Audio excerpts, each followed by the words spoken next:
नमस्कार। इस वीडियो में रहीम के कुछ प्रसिद्ध दोहे उसके अर्थ सहित समझेंगे। वैसे रहीम के दोहे जीवन की गहरी अनुभूति और सार्थकता लिए हुए हैं और जीवन में आने वाली कठिनाइयों का समाधान इन दोहों में मिलते हैं। चलिए शुरू करते हैं। रहीम का पहला दोहा। रहीमन धागा प्रेम का मत तोड़ो चटकाए, टूटे से फिर ना जुड़े, जुड़े गांठ परी जाए। रहीम कहते हैं प्रेम के महत्व को बताते हुए कि रहीमन धागा प्रेम का जो रिश्ता होता है वो अत्यंत कोमल और नाजुक होता है।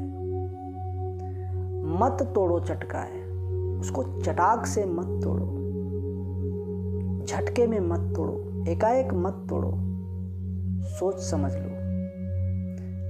क्यों? क्योंकि टूटे से फिर ना जुड़े। अगर एक बार टूट गया तो फिर जुड़ना मुश्किल है। जुड़े गांठ पड़ जाए, और अगर बामुश्किल जुड़ता भी है तो उसमें गांठ पड़ जाता है। जिस तरह समूचा लंबी रस्सी अगर टूट जाए तो उसको फिर से वापस जोड़ने के लिए बीच में गांठ लगाया जाता है, और वो गांठ उसके टूटने की निशानी है। ठीक इसी प्रकार अगर रिश्ता एक बार टूट गया तो वैसे तो जुड़ना मुश्किल है टूटे हुए रिश्ते, और अगर जुड़ भी जाता है तो भावात्मक गांठ पड़ जाता है। वो पहले वाली विश्वास, पहले वाला भरोसा फिर से कायम हो पाना मुश्किल है। रहीम इस दोहे में ये बताना चाहते हैं। आगे बढ़ते हैं।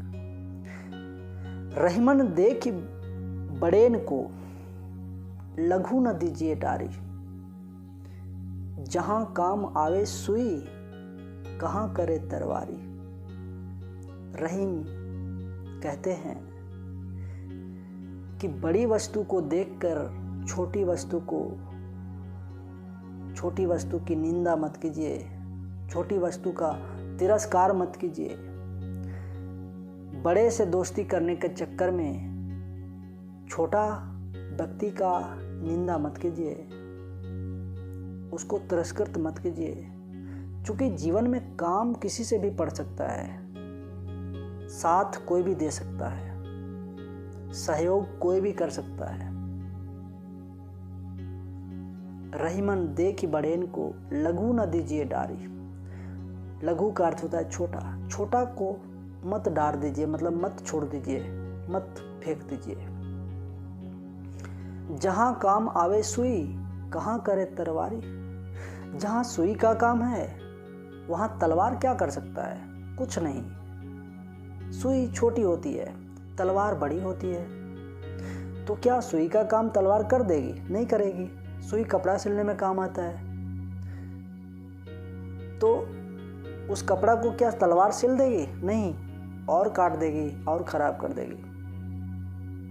तो रहीम ये कहना चाहते हैं कि बड़े से दोस्ती करने के चक्कर में छोटा को तिरस्कृत मत कीजिए, उसे निंदनीय मत समझिए। इस संदर्भ में कबीर का भी एक दोहा है, बहुत प्रसिद्ध दोहा। तिनका कबहू न नींदिए जो पावन तर होए, कबहू उड़ी आखिन परी तो पीर घनेरी होए।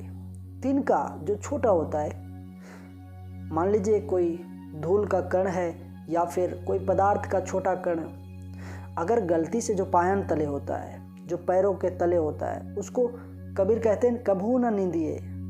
सही भी है। क्यों? क्योंकि अगर वो गलती से उड़ के आंख में पड़ गया तब वो बताता है कि मैं कितनी छोटी थी। तो रहीम का भी ये दोहा यही छोटे और बड़े को लेकर के यह कहना चाहते हैं। आगे बढ़ते हैं। रूठे सुजन मनाइए जो रूठे 100 बार, रहीमन फिर पोइए टूटे मुक्ताहार। रहीम कहते हैं रूठे सुजन मनाइए। रूठा हुआ व्यक्ति, सुजन का अर्थ सज्जन, अच्छा व्यक्ति, भला व्यक्ति, जो सबका भला चाहता हो, ऐसा व्यक्ति अगर आपसे रूठता है तो उसको मनाइए, चूँकि वो आपसे अच्छा व्यक्ति है। और अगर वो आपसे रूठ रहा है तो कहीं ना कहीं आपकी गलती के वजह से रूठ रहा है, और ऐसे व्यक्ति से साथ मत छोड़िए, इसको मनाइए।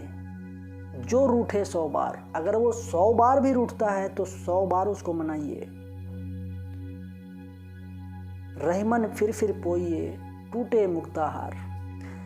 इस तरह से उसको मनाइए जैसे आपका मोतियों का हार टूट जाए और उनमें से मोती निकल कर बिखर जाए, तो आप उसे त्याग न देते हैं, छोड़ नहीं देते हैं, उसको चुन कर फिर से उसमें पोइए कर पिरोइए, उस धागे में पिरोते हैं और फिर से उसे माला तैयार कर लेते हैं और फिर से पहन लेते हैं। ठीक इसी प्रकार कोई सज्जन व्यक्ति आपसे रूठता है तो उसको मनाइए।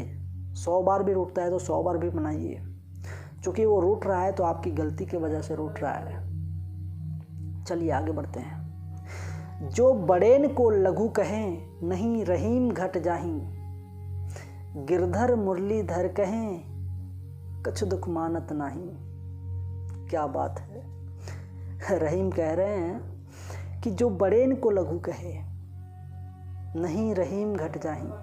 अगर कोई बड़ा व्यक्ति को छोटा व्यक्ति कहता है, बड़ा को छोटा कहता है, तो उसके छोटे कहने मात्र से वो छोटा नहीं हो जाता। अच्छा व्यक्ति को कोई बुरा व्यक्ति कह देता है तो उसके कहने मात्र से वो बुरा नहीं हो जाता। वो अच्छा है तो अच्छा ही रहेगा, बड़ा है तो बड़ा ही रहेगा, छोटा कह देने छोटा नहीं होने वाला। गिरधर मुरलीधर कहे, कुछ दुख मानत नहीं। रहीम उदाहरण दे रहे हैं। देखिए, श्री कृष्ण को कोई गिरधर कह देता है। गिरधर, गिरी को धारण करने वाला। सुनते हैं एक बार श्री कृष्ण पर्वत को उंगली पे उठा लिए थे, इस वजह से उनका नाम गिरधर भी हो गया। मुरलीधर, बांसुरी भी बजाते हैं, साथ में मुरली रखे रहते हैं, इसलिए मुरलीधर भी कहते हैं लोग। तो क्या गिरधर और मुरलीधर कहने से उनकी महिमा कम पड़ जाती है क्या? वो छोटा हो जाते हैं। गिरधर मुरलीधर कहें, कुछ दुख मानत नहीं, और वो दुख भी नहीं मानते और वो छोटा भी नहीं हो जाते, क्योंकि वो सब समझ रहे हैं ये बच्चे लोग हैं, बोलते हैं, बोलने दीजिए, उससे क्या। रहीम इस दोहे में ये कहना चाहते हैं। आगे, दोनों रहीमन एक से, जो लो बोलत नहीं। जान परत है काक पीक, ऋतु बसंत के माही। रहीम कहते हैं, मान लीजिए 2 व्यक्ति है, एक मूर्ख और एक ज्ञानी, तो दोनों दिखने में तो एक से लगते हैं।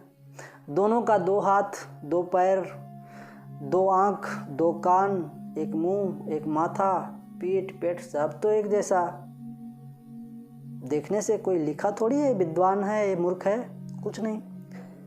रहीम कहते हैं, दोनों रहीमन एक से, जो लो बोलत नहीं। जब तक बोलता नहीं ये लोग, जब तक इनका साक्षात्कार ना कर लूँ, जब तक इनसे बात ना कर लूँ, जब तक इनका इंटरव्यू ना कर लूँ, तब तक तो दोनों एक जैसे दिखते हैं। उदाहरण देते हैं फिर। जान परत है काक पीक। काक का अर्थ कौआ और पीक का अर्थ कोयल। दोनों काले होते हैं और दोनों एक से दिखते हैं। जान परत है काक पीक, ऋतु बसंत के माही।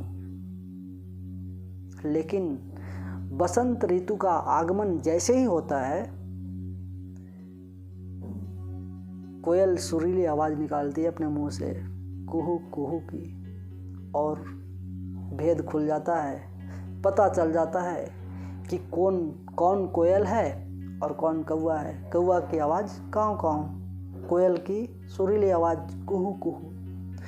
तो ठीक इसी प्रकार दोनों रईमन एक से, दोनों व्यक्ति एक से हैं। और जब हम उनसे इंटरव्यू करते हैं, उनका साक्षात्कार करते हैं, जैसे ही उनसे बात करते हैं पता चल जाता है कौन मूर्ख और कौन ज्ञानी है। रहीम ये कहना चाहते हैं इस दोहे में।